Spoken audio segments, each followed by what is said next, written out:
All right, so show us where we're going on the map, Lev. So we just came off of Conchi, which was the natural pool. And so we're right here at the entrance exit. So we are taking this paved road. This dark road right here is paved. So we're trying to get down here to these caves. And so it'll be paved pretty much all the way. And then the yellow lines are gravel. So once we get down into the cave area, we'll hit a little bit of gravel. So the rest of the trip's going to be fairly easy. What we did just now is the most difficult, if you can call it difficult. Yeah. So now we want to go check out Fontein Cave and Quadirikiri. No, it's Quadirikiri. There you go. You got it. That thing. And but those caves are supposed to be really cool. And yeah, so we'll show you what's coming up next. All right.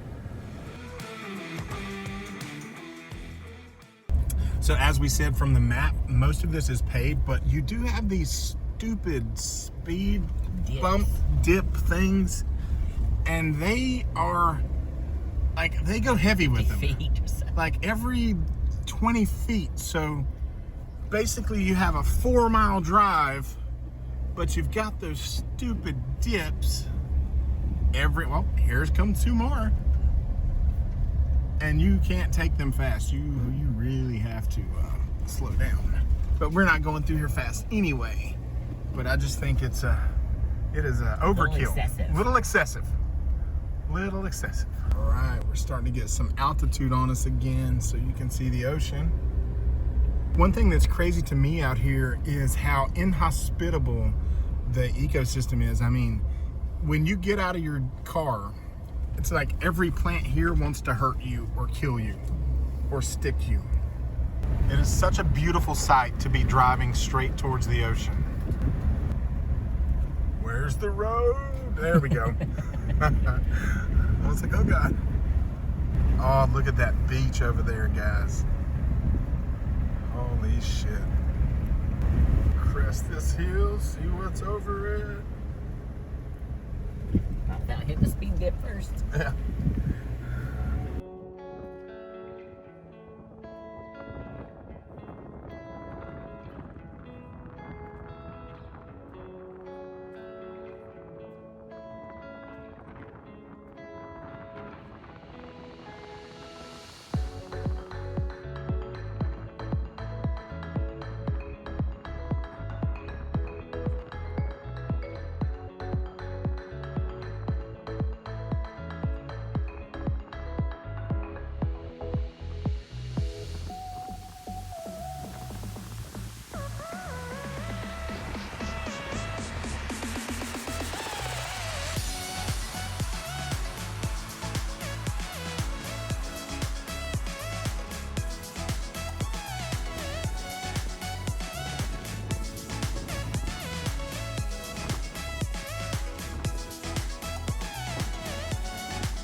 Yep.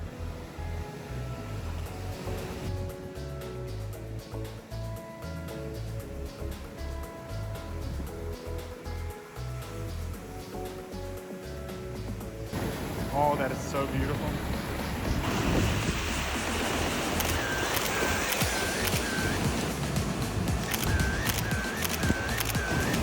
So guys, it's really easy to get out here and show you just the pretty stuff. But in all honesty, there is tons of trash on the beaches in Aruba. I mean, tons of trash. So I'll just show you that realistic side of it as well.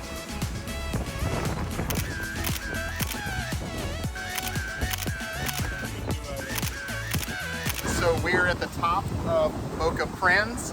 Can't swim down there because the undercurrent is so strong, but we did take a little dip. We saw that.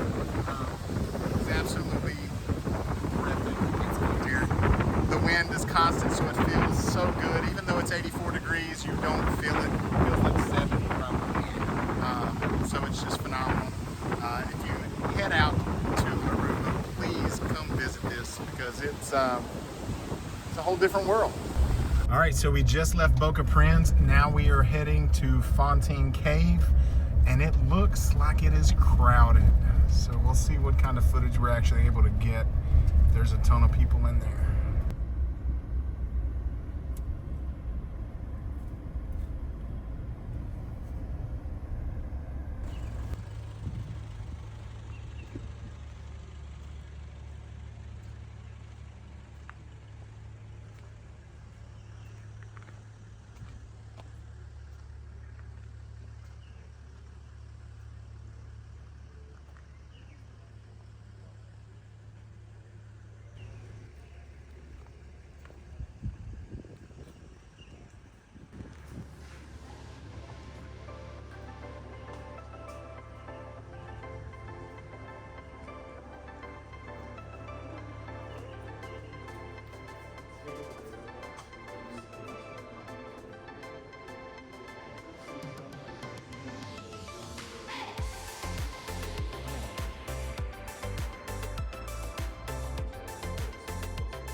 So at the cave, there are all these little benches and tables that they've created that are natural to the kind of environment that you can hang out and watch, or hang out and eat, and just enjoy the cave. So that's kind of cool that they kept it so closely related to the natural environment. Yeah, so it's pretty cool.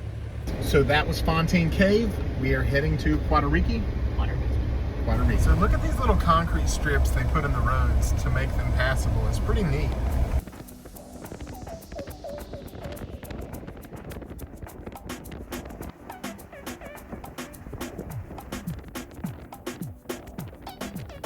Taking a right to Quadirikiri.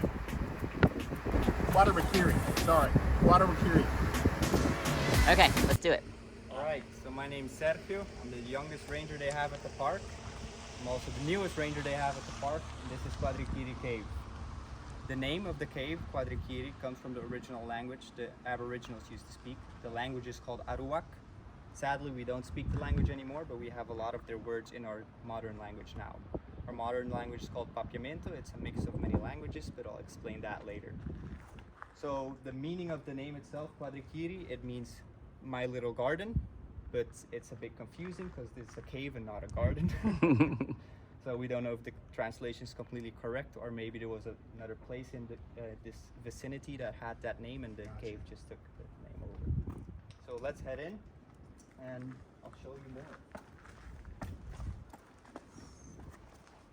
Hold on to the railing, be careful.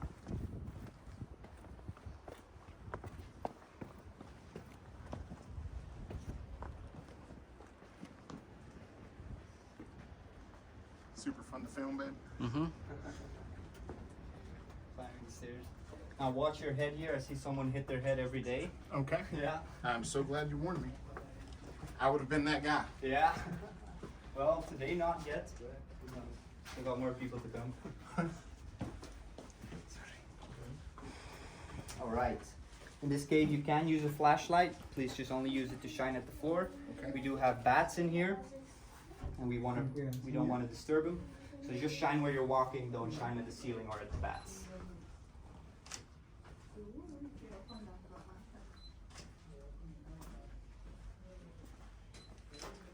Now this cave has two main chambers. Both of them have holes in the ceiling where light shines through. So this cave is very famous for taking pictures. You have a lot of bats! Yeah, we do have bats in here. So awesome. Yeah. It's a very famous cave for pictures. Just yesterday, actually, we had a couple that did their engagement photos here. Oh, So that nice. was really beautiful. Oh, careful. Got it. You okay? Yep. Okay. Just slippery. Yes. This is the first chamber. Amazing. Wow. Now, all the rock you see around you here is 95 million years old. So this is one of the oldest islands in the world. The cave itself formed by water erosion. So maybe you saw it was a big cliff we basically walked into. That used to be the coastline. So the water was all the way up here. Wow. Yeah. And these holes here, they used to be geysers or blowholes. Okay. So when a big wave would come, it would push all the water and would blow right here out of the ceiling. Okay, stalagmites and stalactites, they form over a very long time. This is an example of a stalagmite. The little spikes you see on the ceiling, those are stalactites.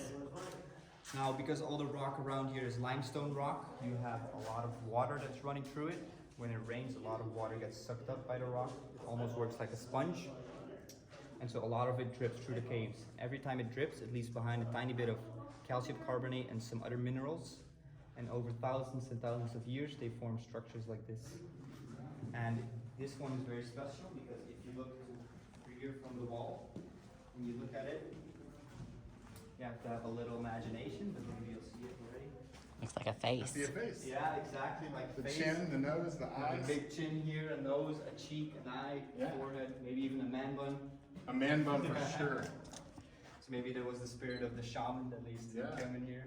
He got trapped in the cave and this is how he expresses himself. It's a fossilized skull of a giant. Yeah, could very well be. The Spanish used to call this island the island of the giants. Oh, wow. Isla de los Gigantes.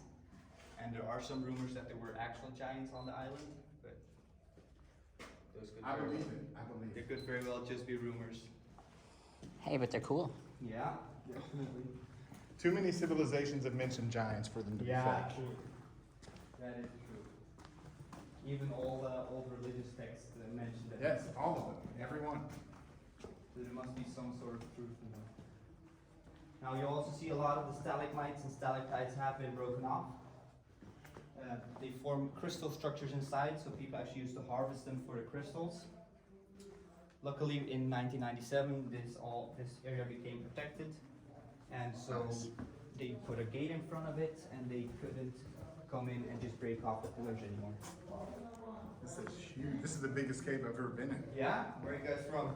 North Carolina. North Carolina. No caves there? Yeah, there are some caves. They're just not this big. Okay. We do actually have a lot of caves for a small island, but most of them aren't this big either. Gotcha. This is the most beautiful cave, the biggest one. Oh yeah, look how the sun comes in. There's one very special picture there, here with the lighting. Oh, look at We'll be in here first. Call this fossil room. Call it the fossil room because it has a lot of fossils. And you'll also see a very good example of the crystals here in the stalactites, right there. You see it shining. And be very careful with your head here. It can be a little slippery. So if you look in here, all these different textures and lines here, those are all corals. To show how the water was. Yeah. The island before it actually became an island was just a coral reef. And then, That explains it. yeah, that's why we get so many There's fossils, so much corals, yeah, everywhere. Unlike the other ABC islands, this island has a lot more rock. The other islands have a lot more soil and sediments. Gotcha. Yeah. I noticed all the coral on Boca Prins. Yeah. On the top plateau there. Yeah, yeah. I noticed. I was like, that's an awful lot of Yeah. coral and looks like fossils and stuff. Yes, Yeah. that's true. It's because it was all used to just be a reef, and then volcanic activity actually pushed it up out of the water. Then it gets very hot in here, so we'll get out Yep. again. I was just thinking that. I was like, whew, it's warm. Now, do you know the statue of the thinking man? Yes. If you stand over here and look at that rock in the middle. Oh yeah, I can see that. Yeah. So the water was about 35 million years ago. I believe civilization started 300,000 years ago. Okay. So the island is actually one of the oldest islands in the world. Wow. Yeah. And the Indians that did come in here, because we do know Indians came in here because we have some Indian drawings further back in the cave. They didn't live in the caves, they lived more to the south of the island. And they would come to this side of the island to fish and to eat from the sea. And then they would come to the caves to rest, and sometimes they did rituals. Or they took shelter here if there were storms or hurricanes. Okay. Yeah. This was so much cooler than Fontein. Yeah, Fontein had a lot of drawings, a lot of history, Yeah, but this is just so much more beautiful. Yeah. It'd be great to primitive camp in here. Yeah, that would be really cool. In that room, maybe you saw it as well, but the ceiling is black, so we actually believe people did make campfires in there. Gotcha. Maybe it The was the smoke. Indians, but it could have been some other people as well later on. Yeah. Because you have a very good flow of air coming in the bottom, and it would be easy to go out the top right there, because you have two holes. So this is where you put a cage. This cave does go on a lot further, but as you see, you have to really crouch down. And then it's about a minute until the first chamber. In that chamber, we have a lot of bats. And those bats, most of them have young as well in those chambers. And so, Gotcha. because the young bats, they hang on to their mothers. When they would get scared by the flashlight, the mothers would fly away and the young bats would drop to the floor. Yeah. So we decided to shut them off to protect them. Now the bats we get in here, in this part it's mostly insect bats, so they only eat insects. Yep. And in that part, in the bats you saw flying around, those were the fruit bats. Maybe you've seen the red fruit I on the love them. cactus. Yeah. Yeah, so they eat those fruit. I think they look like beautiful flying squirrels. I just Yeah, wanna I just want to have a pet. And the bats are actually really small here, they're only about Yeah. this big, a few inches only. But they're very important for our ecosystem, because Yeah. you may have noticed we have a lot of cactus on the island, Mm-hmm. and that's just because of the fruit bat, because not only do they eat the red fruit from the cactus, they also pollinate the cactus flowers. And because the cactus flowers only open up at night, only the bats pollinate those. Yeah. Oh, okay. So all the cactus on the island is because we have bats. Beautiful. Yeah. And that's why you don't have mosquitoes. Yeah, we do have mosquitoes, but not as much. Not as bad as it would be Yeah, without the bats. It's actually rainy season right now, so right now it would be a lot of mosquitoes, but because we have insect bats, it's less. Yeah. Man, thank you so much for the tour. And you don't mind us using the footage on YouTube? No, no problem. So Jeremy wasn't kidding when he said that it's like all the plants are trying to kill you. I mean, this is just a random plant, and it's looks like it wants to kill you. So check out the goats, and they just run wild. They're not required to stay pinned up, and people just let them out and let them roam.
These windmills are huge, guys. And when you really want to look at how huge they are, look at that staircase and the size of that door versus the windmill. That is it for the national park. We are finished. All we have left today is chillaxing by the pool at the room. So we just finished up at Arikok National Park, and we have decided, you got some crazy hair. So, can we really highlight it? No. So we have decided that tonight we are going to chill at the room and at the pool and grill up some food and enjoy some of the local fare. And so I wanted to show you some of the cool stuff that we're seeing that's much different than what we're used to seeing at a grocery store at home.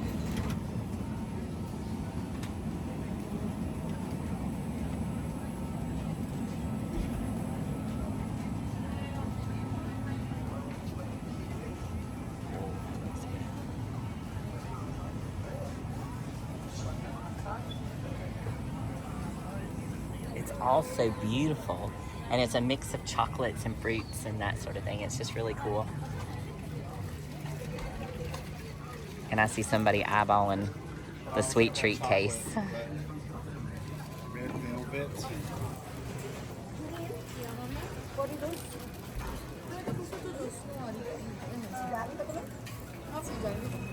It's green wasabi cheese. That's what I was talking about. Yeah. That back there was that red pesto cheese. They even have a black lemon. So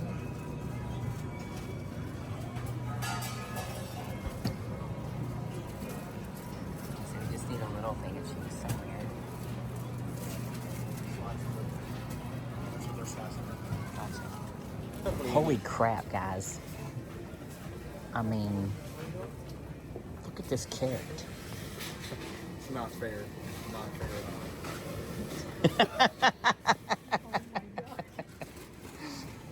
We're getting them for the donkeys.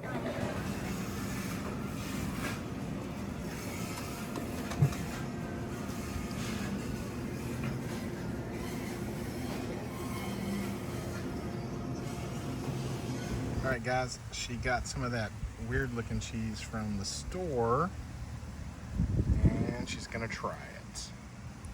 Oh, but you're trying it with the chorizo, so you're not trying the cheese by itself? I tried it by itself. It's good. Join us next week as we take you to one of Aruba's best-kept secret food shacks. We visit the Donkey Sanctuary and eat dinner on the beach. As always, thanks for watching, and we'll see you next time, guys.